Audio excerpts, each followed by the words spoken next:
안녕하십니까. 2025년 4월 1일 최병무 이펙트 시작하겠습니다. 윤석열 대통령의 탄핵 사건을 심리하는 헌법재판소의 구도 5대3 이라는 것이 뭐 거의 기정사실화 되어 있습니다. 이렇게 되니까 이제 나중에 5대3이면 어차피 기각 아니면 각하거든요. 그러면 이제 중간지대에 있다는 사람, 뭐 김형두, 정정미 재판관은 아마 중간지대에 있지 않을 겁니다. 그건 탄핵 인용팀에 손들어 있을 거고, 김형두 재판관은 중간지대에 있는 것으로 보입니다. 뭐 자기 입장을 얘기를 안 하고 있다고 하니까요.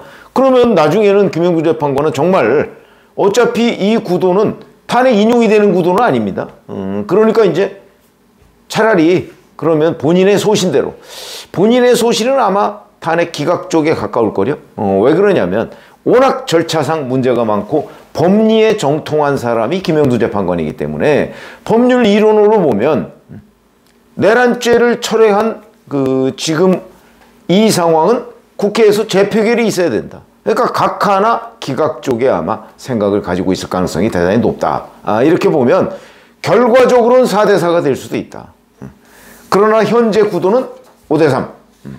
아마 김형두 재판관을 여야가 서로 자기 편으로 계산하고 있을 가능성도 있습니다. 자, 어찌됐든 간에 이렇게 되다 보니까 이제 마은혁 헌법재판관 후보자를 투입해서 6대3 구도를 만들겠다. 이렇게 되면 인용 아니냐? 이제 이게 야권의 목표인 것으로 보입니다. 자, 그러다 보니까 이제 민주당이 마은혁 투입을 위해서 올인을 하고 있죠. 입법 내란을 지금 꾸미고 있습니다. 그게 바로 한덕수 대통령 권한대행에 대한 재탄핵. 뭐 이건 거의 초읽기에 들어갔죠. 어제 이재명 대표가 책임을 묻지 않을 수 없다 이렇게 얘기를 했기 때문에 아마 밀어붙일 것으로 보입니다. 거기다가 최상목 전 대통령 권한대행에 대한 탄핵 물론이고요. 거기다가 국무위원들 연쇄 탄핵, 줄탄핵 뭐 이런 것도 다 예고가 돼 있습니다. 실제 어디까지 카드를 꺼내들지는 모르겠으나, 자, 그러면 이런 것들이 뻔히 지금 보이고 있는 상황에서 여권은 가만히 있어야 되겠느냐? 이거는 곧 내란이다. 아시다시피 이재명 대표의 대장동 변호인인 김필성 변호사 자기 SNS에다가 아니 이런 것들이 내란죄 구속 요건이다 이렇게 글을 썼다가 삭제했다고 하죠? 이건 내란입니다. 지금 그걸 꾸미고 있는, 내란은 폭동이 수반돼야 되는데 그걸 꾸미고 있으면 예비 음모입니다. 내란은 예비 음모도 처벌합니다. 그러니까 지금 이걸 기획하고 있는 사람 누군지는 아직 모르지만 아마도 이재명 대표나 뭐 배후의 김어준 씨 뭐 이런 얘기에서 지금 권성동 원내대표를 비롯한 국민의힘에서 고발하지 않았습니까?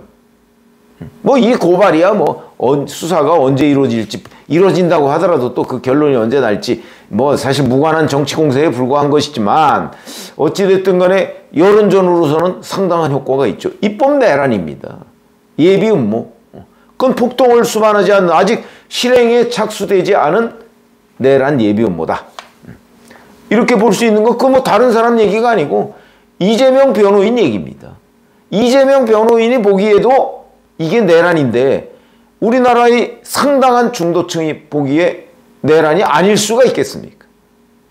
이런 점들 때문에 아마 민주당의 이 내란 예비 음모에 대해서 이걸 진압할 책임은 정부에 있습니다. 가만히 있을 수가 없겠죠.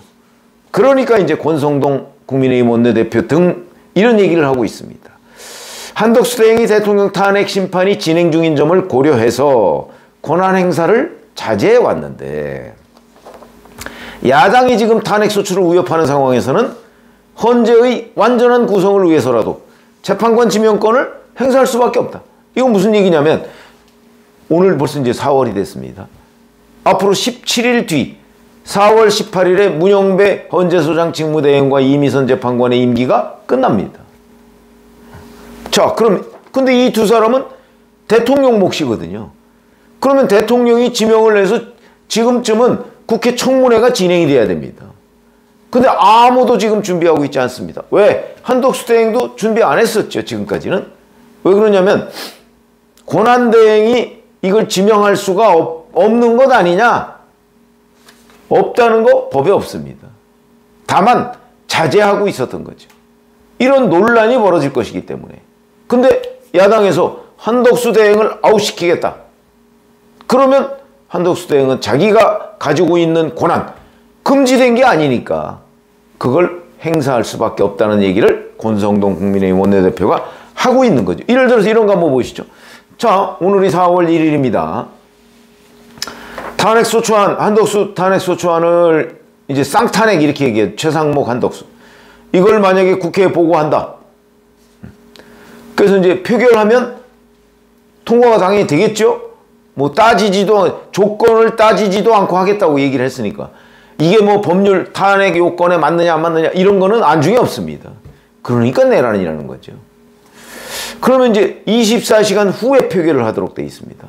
본회의 보고 후 24시간 이내, 이후 72시간 이내 이렇게 돼 있죠. 그러면 이제 아마도 내일은 뭐 이제 재보선 뭐 이런 것들이 있어서 좀 어려울 것 같고, 그럼 4월 3일 날 만약에 본회의에 보고한다? 그럼 4월 4일 표결을 하겠죠? 본회의에 보고하면 표결할 때까지 24시간의 공백이 있습니다. 이 기간 동안에 한덕수 대통령 권한대행은 자, 어차피 24시간 후에 본인 직무정지가 된다.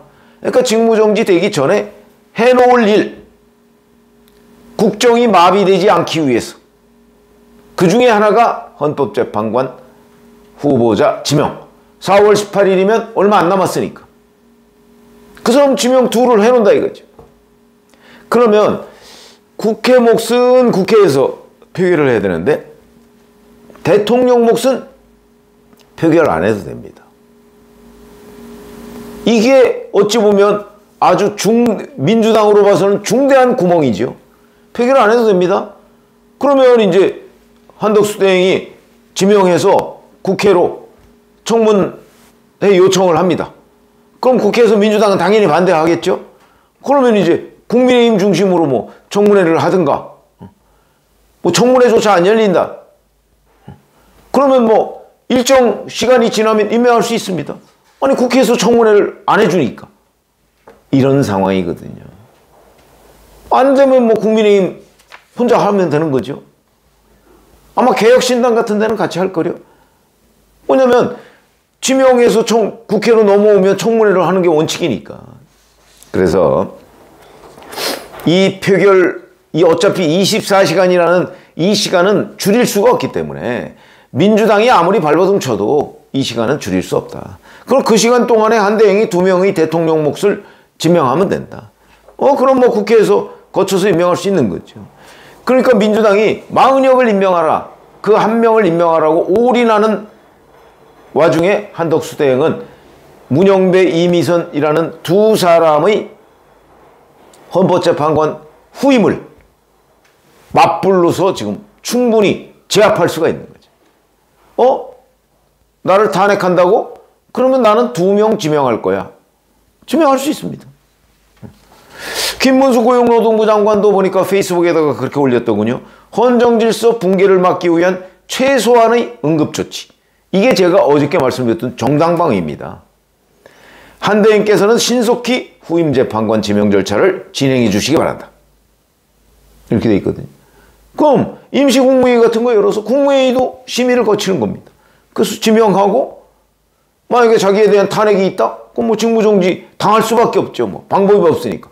국회가 가지고 있는 모든 권한을 총동원해서 입법 내란을 일으키겠다고 하면 그걸 제압하기 위한 한덕수 대행의 대응 카드가 나올 수밖에 없다. 이런 거죠. 자, 이렇게 되니까 민주당이 또 여기에 장군몽구식으로 마은혁 임명 요구 이걸 하고 동시에 문영배, 이미선 후임자가 임명되지 않으면 이 사람들이 후임자 임명될 때까지 재직하는 이런 헌법재판소법 개정안을 어제 국회 법사위 소위에서 통과시켰고요. 그 다음에 퇴임 재판관 후보자를 후임자를 아예 대통령 권한 등이 임명하지 못하도록 하는 헌재법 개정안도 또 국회 소위를 통과시켰습니다. 자, 이렇게 되면 이거 이제 국회 법사위 본회의를 통과되고 법사위 전체 회의를 통과하고 본회의에 가서 확정될 수가 있겠죠. 이 싸움입니다. 지금은 이제 한덕수 대행과 민주당의 시간 싸움입니다. 한덕수 대행에 대해서 민주당이 먼저 직무정지를 시키느냐, 아니면 한덕수 대행이 민주당이 문영배 이미선 후임자를 임명하지 못하도록 법으로 제한하느냐, 이 중에 어떤 것이 먼저냐, 이거죠. 한덕수 대행의 직무정지는 만약에 본회의 보고를 하면 그때부터 딱 24시간 정해져 있습니다. 그러나 이 법안들은요, 한덕수 대행이 후임자를 지명하지 못하도록 하는 법안은, 자, 국회 본회의를 만약에 통과했다, 뭐 언젠지는 모르지만 4월 4일 날 통과했다, 3일 날 통과했다, 그러면 통과시켜 놓으면 정부로 이송이 됩니다. 정부로 이송되면 15일이라는 시간을 또 벌게 됩니다. 15일 내에 공포하지 않으면, 공포하거나 거부권을 행사하지 않으면 확정되죠. 그러면 4월 3일 날 만약에 정부로 이송됐다, 4월 3일이나 4일에, 그러면 4월 18일이나 19일에 15일이 됩니다. 그때 대행이 누가 될지는 모르지만 대행이 거부권 행사할 겁니다. 그럼 재표결 거쳐야죠. 재표결 거치면 당연히 국회에서 200석 동의를 못 얻을 것이기 때문에, 왜냐하면 이 자체가 우연적인 법률입니다. 못 얻을 것이기 때문에 폐기된다. 그러면 최종 승자는 누구냐? 한덕수 대행. 그러니까 최종 패자는 누구냐? 마은혁 임명 물 건너가고 문영배 이미선 재판관 후임자 지명하게 되는 상황. 민주당이죠. 이 승부는 민주당이 이길 수 없는 겁니다. 그러니까 이제 일각에서는, 제 유튜브를 주의 깊게 들으신 분들은 아마 기억하실 텐입니다. 마은혁과 문영배 이미선 후임자 3명을 세트로 협상에 임할 가능성이 있다. 제가 그런 말씀 드린 적이 있습니다. 벌써 오래전 얘기입니다. 지금 그 얘기가 법조계에서 나오고 있습니다. 그러면 다 임명하고 완전체로 한번 해보자. 있을 수 있죠. 이러면 누가 이득이냐? 민주당이 손해죠. 마은혁 1명 놓고 이른바 진보 2명 빼는 거 아닙니까? 그렇기 때문에 지금 문영배 헌재소장이 결심을 해야 됩니다. 지금 어차피 평이 다 끝난 거 아닙니까? 근데 선고를 왜 안 하고 있습니까? 결국 자기는 인용인데 지금 선고했다가는 기각이나 각하될 것 같으니까 안 하는 거죠? 이 얼마나 정략적인 판단입니까? 뭐 언론 매체에서 무슨 이견을 조정한다? 아니 왜 이견을 조정합니까? 헌법재판소 결정은 판결이 아닙니다. 하나로 결론 내야 되는 게 아니고요. 각자의 결론을 모아서 공표를 하면 됩니다. 그것이 6명, 뭐 인용이 6명 넘는다 그러면 인용이고, 그렇지 않고 6명이 안 된다고 그러면 기각이나 각하가 되는 거죠. 의견 조율 없습니다. 평의는 각자의 쟁점을 정리할 뿐입니다. 기자들도 이견을 조정한다? 설득한다? 아니, 산전수전 다 겪은 법률가들이나 헌법재판관들이 누가 누구를 설득합니까? 있을 수 없는 얘기고요. 지금 현재 문영배 헌재소장 대행이 선고, 어차피 평이 다 끝났으니까 평결을 거쳐서 내일이라도 선고를 하는 것이 최선이다. 그게 이 모든 논란을 잠재울 수 있는 거고 모든 꼼수를 무력화시킬 수 있는 얘기죠. 아니 세상에 이런 식의 꼼수가 있어도 되겠습니까? 그래서 이런 상황은 제가 보기에 우리나라 대통령 중심제입니다. 그리고 일각에서는 제왕적 대통령제 이렇게 얘기합니다. 그럴 정도로 대통령의 권한이 헌법과 법률에 많이 있습니다. 민주당이 국회에서 견제는 가능하지만 행정부를 제압하는 입법 내란 불가능하게 돼 있는 게 우리나라 구조다. 정말 가능하게 되려면 제왕적 대통령제를 민주당이 이 기회를 이용해서 고치면 되죠. 근데 그건 또 안 하지 않습니까? 그래서 이 마은혁과 문영배 이미선 이 후임자 이 싸움에서 민주당이 이길 수가 없다. 이런 말씀을 드립니다. 고맙습니다.